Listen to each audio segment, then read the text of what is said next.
to see an old associate, picking up a passport with my new name on it. Welcome to Miss Mojo Glow. And today we're counting down our picks for the wildest and most convoluted storylines from the original Gossip Girl series. Number 10, the Charlie Ivy Lola drama. Is she bothering you? She's a con artist, William. Not a very good one. When we first meet Ivy, she's being paid by Serena's Aunt Carol to pretend to be her daughter Charlie. Carol wants access to a trust fund left to Charlie by Grandma Cece. Cece uncovers the plot, but decides to give Ivy an inheritance anyway. Things only get more complicated once the real Charlie turns up, calling herself Lola. During her tenure in the Upper East Side, Ivy also finds time to romance Dan, Nate, and two of Lily's ex-husbands. Number 9, the three-person entanglement.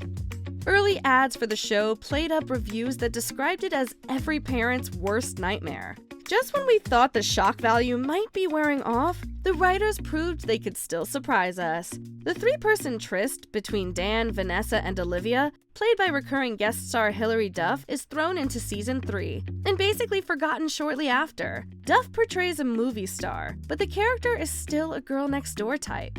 The move seems rather out of character for everyone involved, and it leads to Olivia and Dan's breakup, and her exit. So much for the ultimate college experience. What? No, I have had the ultimate experience with you guys. Number 8, Lily's fake cancer.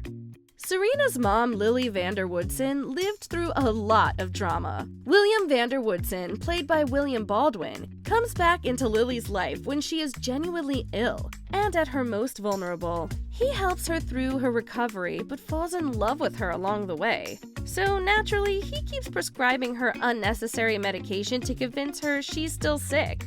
I'm getting exactly what I wanted, to be with Lily. The love of my life, the mother of my children, and I thank you. I truly thank you for the role you played in making that possible. Number 7, Chuck and Club Victrola. Chuck Bass was basically the definition of privileged and pleasure-loving. It's true. But why is it presented as normal that he's trying to convince his dad to invest in an exclusive burlesque club? And how does he succeed? I am so pleased. You are? Are you kidding me? Do you know how long I've been waiting for you to be interested in something other than partying? Chuck is set up from the beginning as a hedonistic playboy, but we can't forget he's younger than he acts. It's just one in a series of unhinged things he does, but it perfectly embodies how he often lives like a sleazy billionaire enjoying a midlife crisis. Number 6, Dan and Serena share a sibling. Biological half-sibling to both Serena and Dan, Scott's existence was hidden from his father Rufus, until Lily's mother decided to drop the bombshell after years of silence. When the couple attempted to track down their son, they are told he passed away. But that turns out to be a lie because this is Gossip Girl. That was... Your love child. Yeah, not dead. Congratulations, it's a boy. Scott covertly infiltrates their world, only telling his parents who he is at their wedding. He promises to keep in touch, but after season 3, we never see him again. It seems like he didn't get an invite to his own half-siblings' wedding to each other. Yikes. Number 5, Chuck is attacked and ends up in France. When fictional characters experience a traumatic or life-altering event, we don't want them to snap back to normal right away. However, Chuck Bass's fresh start in season 4 is a step too far. At the end of the 3rd season, he's shot in Prague. He's rescued by Ava, who whisks him off to Paris. Chuck tells her his name is Henry and decides to settle down and become a hard-working French resident. Did that bullet give him a personality transplant? His old friends eventually come and rescue him from his respectable new life, but we got worried for a while there. After today, there is no Chuck Bass. I'm staying at Eleanor and Cyrus's when you realize that's not true. Number 4, when Chuck trades Blair for a hotel. Chuck tells Jack that he's prepared to pay any price to get his hotel back. It turns out his uncle is interested in Blair. Unbeknownst to the viewer, Chuck accepts Jack's indecent proposal. He proceeds to manipulate his girlfriend into offering herself to Jack, without Chuck having to ask her.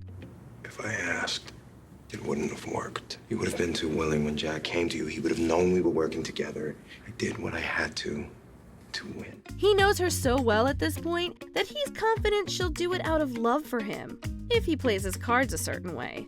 Number 3. Serena, Juliet, and Ben. The big mystery of Season 4 revolves around Juliet Sharp.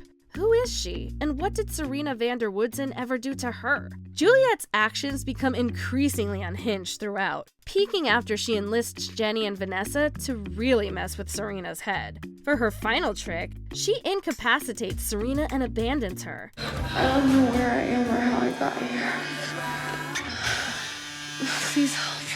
Turns out, the reason for all of this is actually Juliet's brother Ben, an old teacher of Serena's. He was jailed for having inappropriate relations with her, thanks to a false accusation. This accusation was made not by Serena, but by, Lily. Number 2. Bart Bass comes back from the dead. Chuck's dad is killed in a car crash in Season 2, or so we were made to believe. If we had any doubts, they were removed by his wife's remarriage and the appearance of his ghost in the following season. Except that ghost must have been in Chuck's head, because we later learned that Bart is very much alive. He'd apparently faked his death to save his family from the wrath of a business rival. Anyway, from then on, Bart is back more wicked than ever, until he dies again, for real, after a vicious battle with his son in the final season. Give me your hand. You know I'm all talk. I would never really hurt you. Everything you say is a lie. Number 1. Dan is Gossip Girl.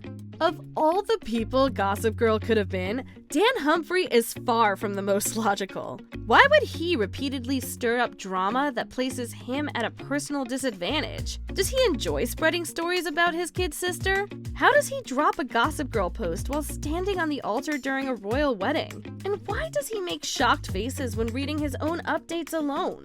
We probably would have felt shortchanged without a big reveal. But Dan? Really? Oh, you have got to be kidding me.